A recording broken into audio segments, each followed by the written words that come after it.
লোকেরা, ছেলেরা, বাচ্চারা ফেরেশতাদের কাছ থেকে ইবাদতের কৌশল শিখে এত পরিমাণে ইবাদত বান্দিগি শুরু করে দিলেন।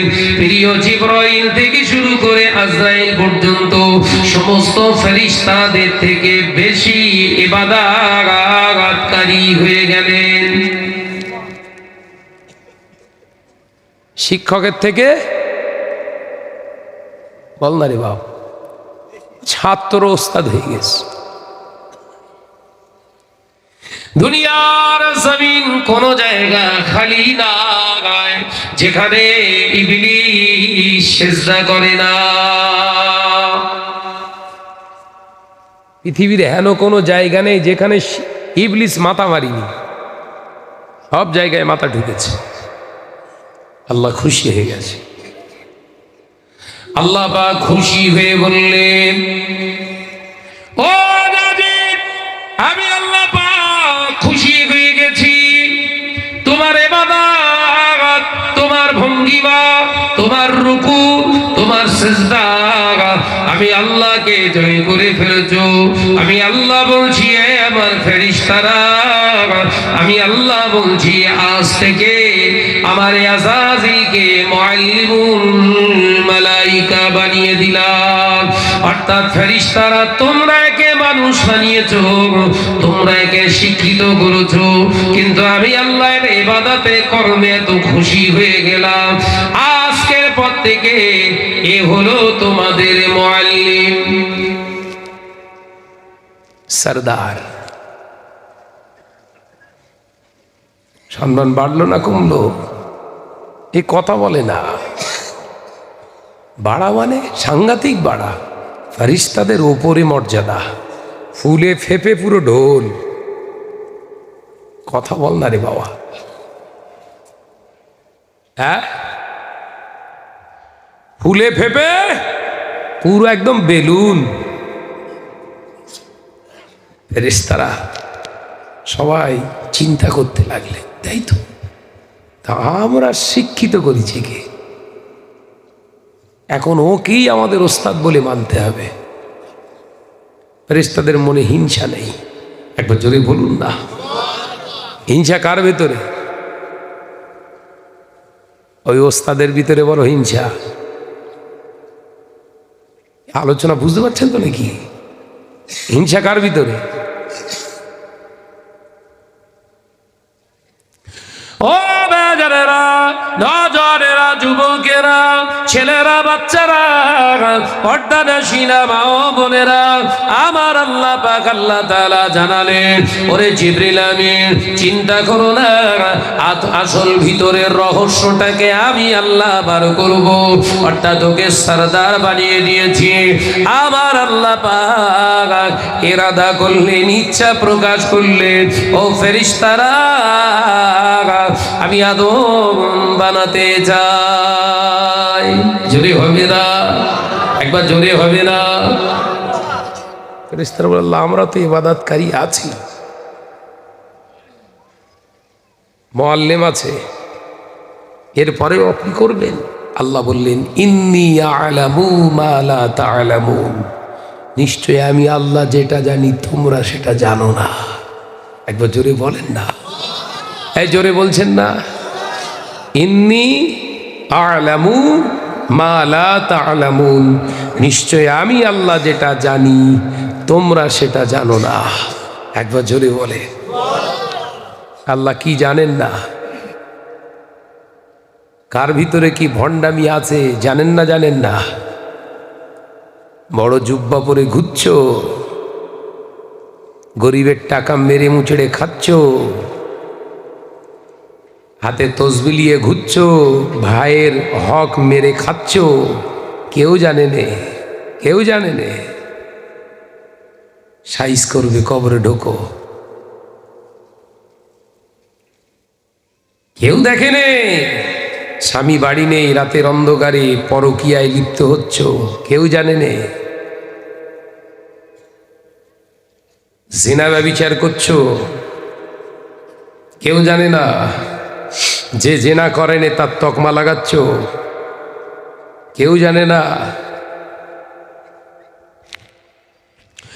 ও বাজারেরা, নজনেরা, যুবকেরা, ছেলেরা, বাচ্চারা, পর্দারা সিনা মা ও বোনেরা, আমার আল্লাহ পাক আল্লাহ তাআলা জানালেন আমি মাটি দিয়ে আদম বানাবো।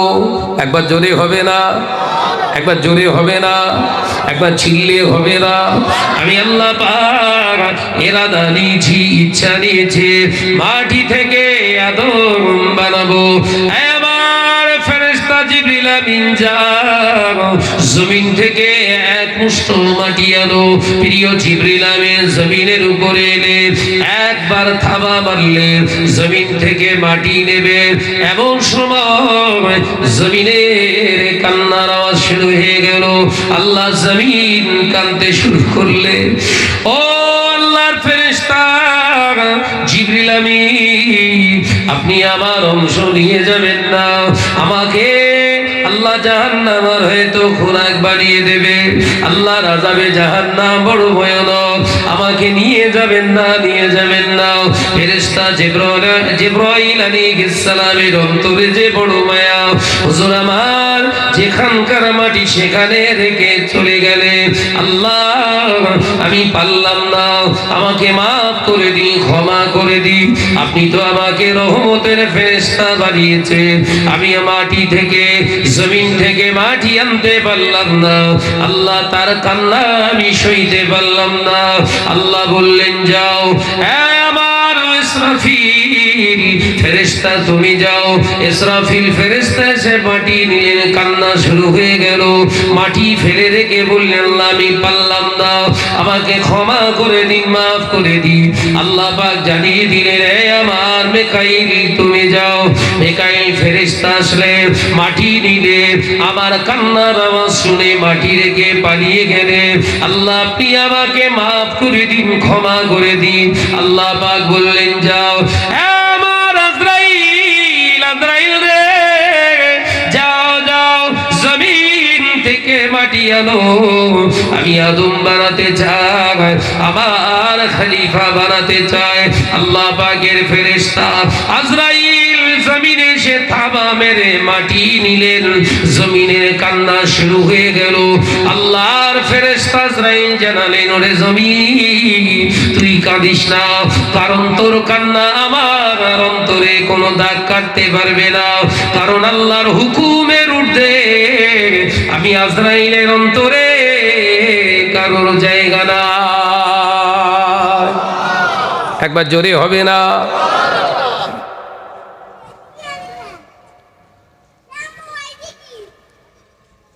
কি বলছে? তোমার কান্না আমার অন্তরে কোনো জায়গা নাই, কারণ আল্লাহর হুকুমের ঊর্ধ্বে আমি আজরাইল এক পা এগোতে পারবো না। আল্লাহ বলেছে আনতে, নিয়ে যাচ্ছি। তোমার ওই মায়া কান্না আমাকে হেলাতে পারবে না। একবার যদি বলুন না, জোরে বলবেন না। আল্লাহ দরবারে গিয়ে হাজির হলে আল্লাহ মাটি এনেছি। আল্লাহ পাক বললেন মাটির কান্না কি তোমাকে স্পর্শ করে না? আল্লাহ আপনার হুকুমের ঊর্ধ্বে কারোর দয়া মায়া কান্না আমাকে স্পর্শ করতে পারে না। আল্লাহ খুশি হয়ে গেলেন, ও আজরাইল, আজরাইল রে আমি আল্লাহ পাক খুশি হয়ে আজকে থেকে জমিন থেকে আনার দায়িত্বটা কিয়ামত পর্যন্ত আমি তোমাকে দিলাম। জোরে হলো কই? জোরে হলো কই? ওই জন্য আজরাইল আসে, মেরেলে বেরিয়ে যায়, এ কথা বলে না। আজরাইল জমিনে আসে কি করতি? বল না রে বাপ। সেই কান্নাটা আছে না নাই? বাপ মারা গেল, ছেলে কাঁদে, মা মারা গেল, ছেলে মেয়ে কাঁদে, স্বামী মারা গেল, বিবি কাঁদে। বিবি কিসের তৈরি, স্বামী কিসের তৈরি? সব তো জমিনের অংশ। কান্নাটা আছে না নাই? কথা বলে না। বাইরে সব দাঁড়িয়ে রয়েছে, ভিতরে আসে, দেখতে পাচ্ছেন, জায়গা পাচ্ছে না। না, কে বলে যে বসবে? ও বসতে চাই, বলছেন না ও দাঁড়ানো লোক, ওরা বসতে দেবে না, এরকম ব্যাপার। আসেন, এগিয়ে আসেন, সামনে আসেন ভাইরা, দাঁড়িয়ে থেকো না।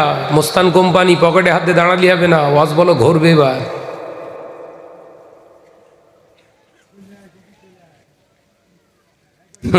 শাহনাজ বলো কারুর ওই বাদ রেখে ওয়াজ করে না বলো।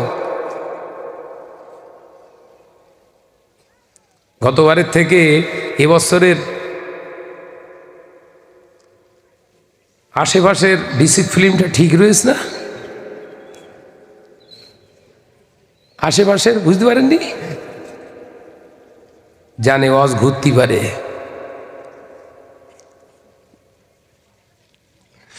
ও নজরেরা, যুবকেরা, ছেলেরা, বাচ্চারা, পর্দারাশিরা, মা ও বোনেরা, আদমকে নির্মাণ করা হলো ফেরেশতারা আল্লাহ পাকের হুকুমে।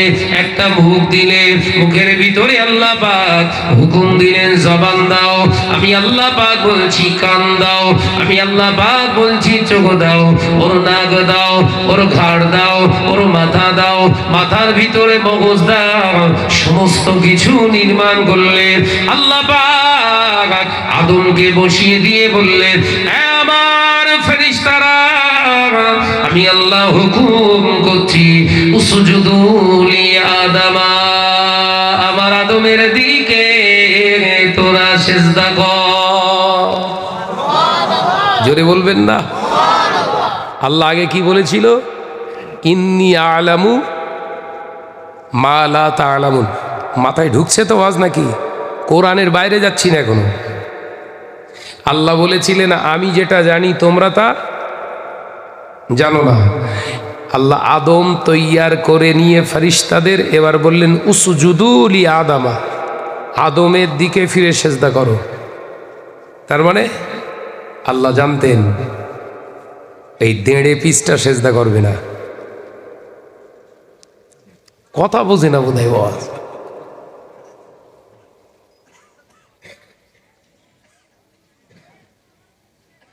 ও বান্দারা, নজরেরা, যুবকেরা, ছেলেরা, বাচ্চারা, পর্দানশীরা, মা ও বোনেরা, আল্লাহ পাক হুকুম করলেন, এক বাক্যে সকলে সিজদাতে পড়ে গেলেন। আল্লাহ পাক আল্লাহ তাআলা আওয়াজ দিয়ে বললেন, এই ফেরেশতারা সবাই সিজদা করলো। এই মুআল্লিমুল মালায়েকা, তুমি সিজদা করলে না কেন? ওই সময় মুআল্লিমুল মালায়েকা বলেছিলেন, মুআল্লিম সরদার বলেছিলেন, আযাজিল বলেছিলেন, আল্লাহ আমার বিবেক, আমার জ্ঞান, আমার বিদ্যা আমাকে বাধা দেয়। কি বিদ্যা, কি জ্ঞান তোমার বাধা দেয়? আল্লাহ আমি আযাজিল, আমি পৃথিবীর জমিনে, আমি আদমের থেকে বয়সে বড়, আমার তৈরি করা হয়েছে আগুন দিয়ে, আমার ক্যারেক্টার হলো উপরের দিকে ওঠা, আর আদম তো এই মাত্র তৈরি হলো, ওর জমিনের অংশ থেকে তৈরি করা। জমিনের কাজ হলো নিচে থাকা, আগুনের কাজ হলো জমিন থেকে উপরে ওঠা। তাই আমার জ্ঞান আমাকে বাধা দিচ্ছে, আমি বড় হয়ে কি করে ছোটর কাছে মাথা নত করব?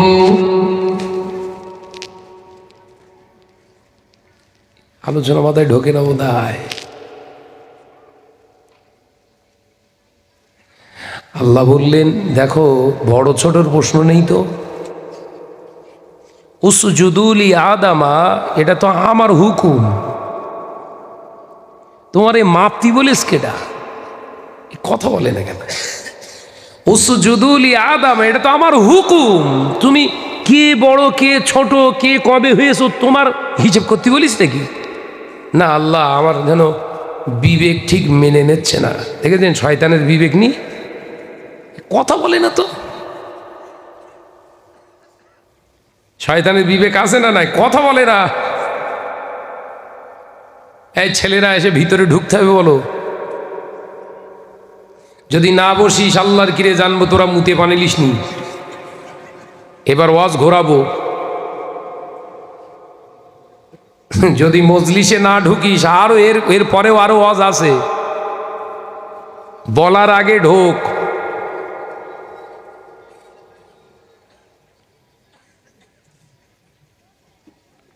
আমি কি ঠিক বলিস না ভুল বলিস? মজলিসের ভিতরে আসতে, এখানে যদি জলসা শোনার ইচ্ছা থাকে ভিতরে এসে বসতে হবে। আর ভিতরে যদি না বসেন, দুটোর কারণে বসতে না পারার কারণ হচ্ছে দুটো। নাম্বার ওয়ান, কোনো মেয়ে লোকের হয়তো কথা দিয়ে রেখেছিস, ডাকলেই তোরে যেতে হবে, আর নতুবা সারাদিন আজকে পেচ্ছাপ করে পানি নিসনি, ওই জন্য ভেতরে ঢুকতে পারতেছিস নে। তারপরেও আরও একটা ওয়াজ আছে, একটু পরে বলবো যদি না বসিস।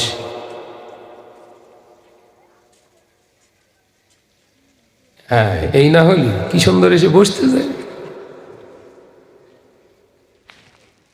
আলোচনা ভালো করে উপলব্ধি করেন। তাহলে আল্লাহ বললেন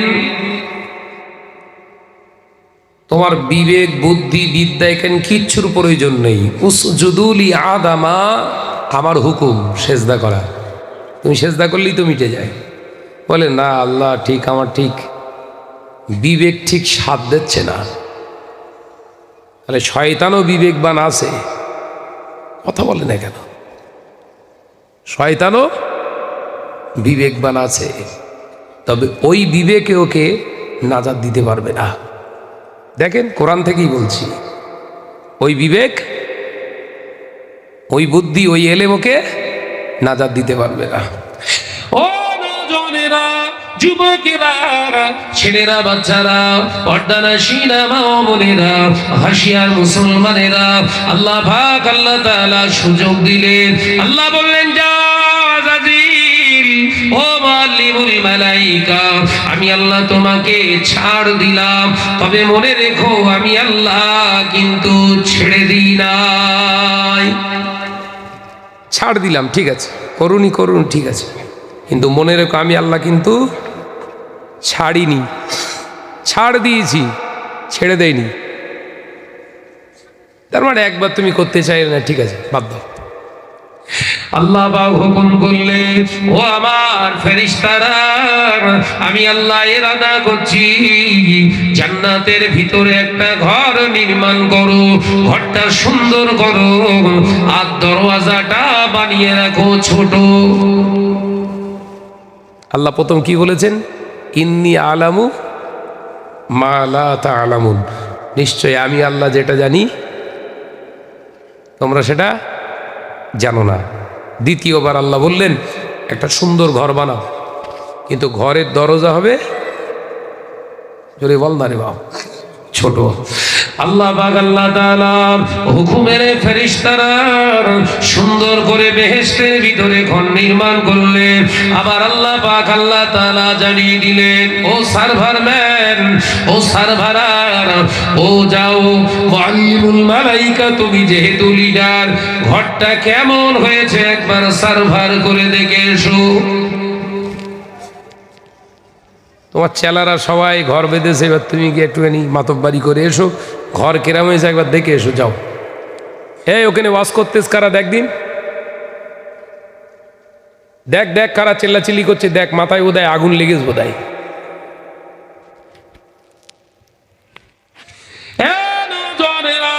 যুবকেরা, ছেলেরা, বাচ্চারা, পর্দানশীলা মা ও বোনেরা, আল্লাহ পাক আল্লাহ তাআলার হুকুম পেয়ে ইবলিস খুশি হয়ে ঘরে গিয়ে দেখলেন ঘরের ঘটা বাইরেটা ঘুরে ঘুরে ঘুরে ঘুরে ঘুরে ঘুরে ঘুরে ঘুরে নিরিখ করে করে নিরিখ করে করে দেখলেন। আল্লাহকে জানালেন, আল্লাহ ঘরটা সুন্দর ঘর হয়েছে। আল্লাহ বললেন ভালো করে কি দেখেছো? হ্যাঁ আল্লাহ ভালো করে দেখেছি। আল্লাহ প্রশ্ন করলেন ঘরটার ভিতরটা কেমন হয়েছে বলো। ও গিয়ে দেখেছ কোথায়? বল না রে বাপ। 3-4 পাক মেরেছে, মেরে মেরে বলছে ও সুফার ঘর হয়েছে। আল্লাহ আল্লাহ বললেন সুফার ঘর কি করে বুঝলে? না আল্লাহ দেখিস তো, একদম 3-4 বার ঘুরে ঘুরে ভেতরে ঢুকোছো। আল্লাহ ভেতরে তো যাওয়া হয়নি। আল্লাহ বললেন ভেতরের অবস্থা না বুঝে বাইরের বর্ণনায় কি করে ভালো বললে? বিরাট বড় হুজুর এসতেছে, সেইরাম ভালো হুজুর, খোঁজলে দেখে এক ওয়াক্ত নামাজ পড়ে না।